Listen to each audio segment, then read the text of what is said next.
ರಾಜ್ಯ ಕಾಂಗ್ರೆಸ್ ಪಾಳೆಯದಲ್ಲಿ ಏನು ನಾಯಕತ್ವ ಬದಲಾವಣೆಯ ಚರ್ಚೆ ನಡೀತಾ ಇದೆ, ಆ ನಾಯಕತ್ವ ಬದಲಾವಣೆಯ ಬಗ್ಗೆ ಸದ್ಯ ವರಿಷ್ಠರಿಗೆ ಆಸಕ್ತಿ ಇಲ್ಲ ಅನ್ನೋ ಮಾಹಿತಿ ತಿಳಿದು ಬರ್ತಾ ಇದೆ. ನಿನ್ನೆ ಮಲ್ಲಿಕಾರ್ಜುನ ಖರ್ಗೆ ಅವರನ್ನ ಸಿಎಂ ಸಿದ್ದರಾಮಯ್ಯ ಭೇಟಿಯಾಗಿ ಚರ್ಚೆಯನ್ನ ನಡೆಸಿದ್ರು. ಸುಮಾರು 1.5 ಗಂಟೆಗೂ ಹೆಚ್ಚು ಕಾಲ ಅಲ್ಲಿ ಚರ್ಚೆ ನಡೆದಿತ್ತು. ಸಿದ್ದರಾಮಯ್ಯ ಅವರ ಚರ್ಚೆ. ಈಗ ಡಿಕೆ ಶಿವಕುಮಾರ್ ಕೂಡ ಎಐಸಿಸಿ ಅಧ್ಯಕ್ಷರಾಗಿರುವಂತಹ ಮಲ್ಲಿಕಾರ್ಜುನ ಖರ್ಗೆ ಅವರ ಭೇಟಿಗಾಗಿ ವೇಟಿಂಗ್ನಲ್ಲಿದ್ದಾರೆ. ಖರ್ಗೆ ಅವರನ್ನ ಭೇಟಿಯಾಗಿ ಚರ್ಚೆ ಮಾಡೋದಕ್ಕೆ ಡಿಕೆಶಿ ಕೂಡ ಕಾತರರಾಗಿದ್ದಾರೆ. ಇದಾದ ನಂತರವೇ ತಮ್ಮ ಮುಂದಿನ ನಿರ್ಧಾರವನ್ನು ತೆಗೆದುಕೊಳ್ಳೋದಕ್ಕೆ ಡಿಕೆ ಶಿವಕುಮಾರ್ ಅವರು ಪ್ಲಾನ್ ಮಾಡಿರುವಂಥದ್ದು. ನಿನ್ನೆ ಸಿಎಂ ಸಿದ್ದರಾಮಯ್ಯ ಅವರು ಸಂಜೆ ಹೋಗಿ ಎಐಸಿಸಿ ಅಧ್ಯಕ್ಷ ಮಲ್ಲಿಕಾರ್ಜುನ ಖರ್ಗೆ ಅವರನ್ನು ಭೇಟಿಯಾಗಿದ್ದರು. ಸುಮಾರು 1.5 ಗಂಟೆಗೂ ಹೆಚ್ಚು ಕಾಲ ಮಲ್ಲಿಕಾರ್ಜುನ ಖರ್ಗೆ ಹಾಗೂ ಸಿಎಂ ಸಿದ್ದರಾಮಯ್ಯನವರ ನಡುವೆ ಚರ್ಚೆ ನಡೆದಿತ್ತು. ಈ ಸಂದರ್ಭದಲ್ಲಿ ಹಲವು ವಿಚಾರಗಳನ್ನು ಅವರು ಚರ್ಚೆಯನ್ನು ನಡೆಸಿದ್ದಾರೆ.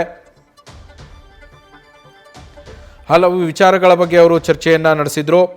ಅದರಲ್ಲೂ ಪ್ರಮುಖವಾಗಿ ರಾಜ್ಯದಲ್ಲಿ ನಾಯಕತ್ವ ಗೊಂದಲ ಏನಿದೆ, ನಾಯಕತ್ವ ಬದಲಾವಣೆಯ ವಿಚಾರವಾಗಿ ಇದ್ದಿರುವಂತಹ ಗೊಂದಲಗಳು, ಒಬ್ಬೊಬ್ಬರು ಒಂದೊಂದು ರೀತಿಯ ಹೇಳಿಕೆಗಳನ್ನು ಕೊಡ್ತಾರೆ.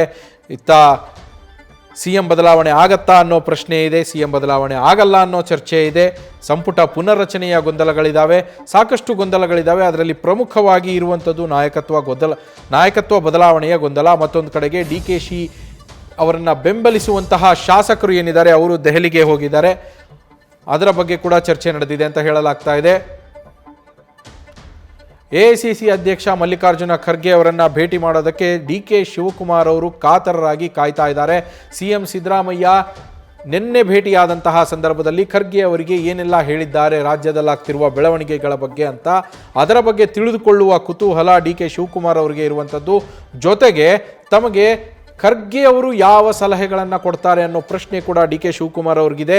ನಿನ್ನೆ ಸಿದ್ದರಾಮಯ್ಯ ಹಾಗೂ ಖರ್ಗೆ ಅವರ ಮಾತುಕತೆಯ ನಂತರ ಏನೆಲ್ಲ ಬದಲಾವಣೆಗಳಾಗಿದೆ, ಅದರಿಂದ ಎಐಸಿಸಿ ಅಧ್ಯಕ್ಷರಾಗಿರುವಂತಹ ಮಲ್ಲಿಕಾರ್ಜುನ ಖರ್ಗೆ ಅವರು ಕೆಪಿಸಿಸಿ ಅಧ್ಯಕ್ಷರಾಗಿರುವಂತಹ ತಮಗೆ, ಹಾಗೆ ಸಿಎಂ ಆಕಾಂಕ್ಷಿಯೂ ಆಗಿರುವಂತಹ ತಮಗೆ ಯಾವ ರೀತಿಯ ಸಲಹೆಗಳನ್ನು ಕೊಡ್ತಾರೆ ಅಂತ, ಅದನ್ನು ಆಧರಿಸಿ ಮುಂದಿನ ತೀರ್ಮಾನವನ್ನು ತೆಗೆದುಕೊಳ್ಳೋದಕ್ಕೆ ಡಿಕೆ ಶಿವಕುಮಾರ್ ಅವರು ಪ್ಲಾನ್ ಮಾಡ್ತಾ ಇದ್ದಾರೆ. ಇದರ ಜೊತೆಗೇನೆ ದೆಹಲಿಗೆ ಶಾಸಕರು ಹೋದ ಬಗ್ಗೆ ತಮ್ಮದೇನೂ ಪಾತ್ರ ಇಲ್ಲ.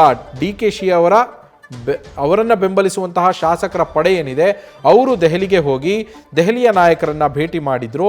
ಈ ವಿಚಾರದಲ್ಲಿ ತಮ್ಮದೇನು ಪಾತ್ರ ಇಲ್ಲ ಅಂತ ಖರ್ಗೆ ಅವರಿಗೆ, ಎಐಸಿಸಿ ಅಧ್ಯಕ್ಷರಾಗಿರುವಂತಹ ಖರ್ಗೆ ಅವರಿಗೆ ಮನವರಿಕೆ ಮಾಡಿಕೊಡೋದಕ್ಕೆ ಡಿಕೆ ಶಿವಕುಮಾರ್ ಅವರು ಸಿದ್ಧತೆಯನ್ನು ಮಾಡಿಕೊಂಡಿರುವಂಥದ್ದು.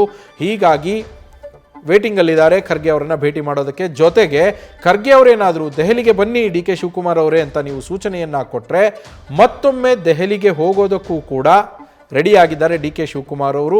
ಒಟ್ಟಾರೆಯಾಗಿ ಮುಂದಿನ ನಿರ್ಧಾರವನ್ನು ಖರ್ಗೆ ಅವರ ಭೇಟಿಯ ನಂತರವೇ ತೆಗೆದುಕೊಳ್ಬೇಕು ಅಂತ ಸಿಎಂ ಡಿಕೆ ಶಿವಕುಮಾರ್ ಪ್ಲಾನ್ ಮಾಡಿದ್ದಾರೆ. ಇದರ ಜೊತೆಗೇನೆ ಒಂದು ಕಡೆಗೆ ತ್ಯಾಗದ ಮಾತನ್ನು ಕೂಡ ಆಡಿದ್ರು ಡಿಕೆ ಶಿವಕುಮಾರ್ ಅವರು. ಕೆಪಿಸಿಸಿ ಅಧ್ಯಕ್ಷ ಸ್ಥಾನದ ತ್ಯಾಗ ಮಾಡ್ತಾರಾ ಅನ್ನೋ ಪ್ರಶ್ನೆ ಇದೆ. ಈ ವಿಚಾರನೂ ಪ್ರಸ್ತಾಪ ಆಗ್ಬೋದು. ಆದರೆ ತ್ಯಾಗ ಮಾಡಬೇಕು ಅನ್ನೋ, ಮತ್ತೊಂದು ಕಡೆಗೆ ತ್ಯಾಗ ಮಾಡದಿರೆ ತಾವೇ ಕೆಪಿಸಿಸಿ ಅಧ್ಯಕ್ಷರಾಗಿ ಮುಂದುವರೆದು ಮುಂದಿನ ಅವಧಿಗೆ ಸಿಎಂ ಸ್ಥಾನದ ಆಕಾಂಕ್ಷಿ ಆಗೋ ಪ್ಲಾನ್ ಕೂಡ ಇದೆ ಅಂತ ಹೇಳಲಾಗಿತ್ತು. ಸದ್ಯ ಡಿಕೆ ಶಿವಕುಮಾರ್ ಅವರು ಖರ್ಗೆ ಅವರ ಭೇಟಿಯ ಸಮಯಕ್ಕಾಗಿ ಕೆಪಿಸಿಸಿ ಅಧ್ಯಕ್ಷರು ಡಿಸಿಎಂ ಆಗಿರುವಂತಹ ಡಿಕೆ ಶಿವಕುಮಾರ್ ಅವರು ಕಾಯ್ತಾ ಇರುವಂಥದ್ದು. ಹೆಚ್ಚಿನ ಡೀಟೇಲ್ಸನ್ನು ನಮ್ಮ ಪ್ರತಿನಿಧಿ ಶಿವಪ್ರಸಾದ್ ನೀಡ್ತಾ ಹೋಗ್ತಾರೆ, ಲೈವ್ನಲ್ಲಿ ಜಾಯ್ನ್ ಆಗಿದ್ದಾರೆ. ಶಿವಪ್ರಸಾದ್, ಡಿಕೆ ಶಿವಕುಮಾರ್ ಅವರು ಖರ್ಗೆ ಅವರ ಭೇಟಿಗೋಸ್ಕರ ಕಾಯ್ತಾ ಇರುವಂಥದ್ದು, ಯಾವಾಗ ಭೇಟಿ ಆಗ್ಬೋದು, ಏನೆಲ್ಲ ಚರ್ಚೆಗಳಾಗ್ಬೋದು ಶಿವಪ್ರಸಾದ್? ಖಂಡಿತವಾಗಿ ನವೀನ್, ಈಗಾಗಲೇ ರಾಜ್ಯದಲ್ಲಿ ನಾಯಕತ್ವ ಬದಲಾವಣೆ ವಿಚಾರ ಕುರಿತಂತೆ ದೊಡ್ಡ ಮಟ್ಟದ ಚರ್ಚೆ ನಡೀತಾ ಇತ್ತು.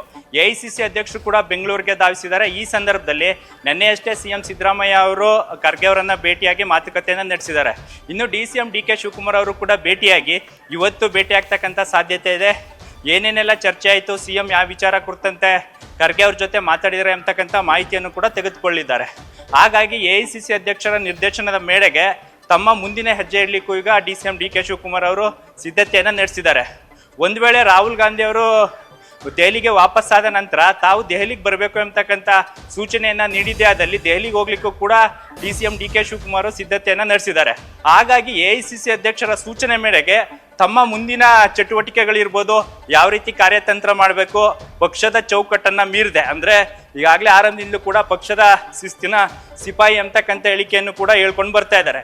ಹಾಗಾಗಿ ಒಂದ್ ಕಡೆ ಪಕ್ಷಕ್ಕೂ ಡ್ಯಾಮೇಜ್ ಆಗಬಾರ್ದು, ಸರ್ಕಾರಕ್ಕೂ ಕೂಡ ಡ್ಯಾಮೇಜ್ ಆಗದೆ ಇರ್ತಕ್ಕಂಥ ನಿಟ್ಟಿನಲ್ಲಿ ಎಚ್ಚರಿಕೆ ಹೆಜ್ಜೆ ಇಡ್ಲಿಕ್ಕೆ ಈಗ DCM DK ಶಿವಕುಮಾರ್ ಅವರು ಅಲರ್ಟ್ ಆಗಿರ್ತಕ್ಕಂಥದ್ದು. ನವೀನ್, ನ್ಯೂಸ್ ಫಸ್ಟ್ ನಿರ್ಭೀತಿಯಿಂದ ನಿಮ್ಮ ಪರವಾಗಿ.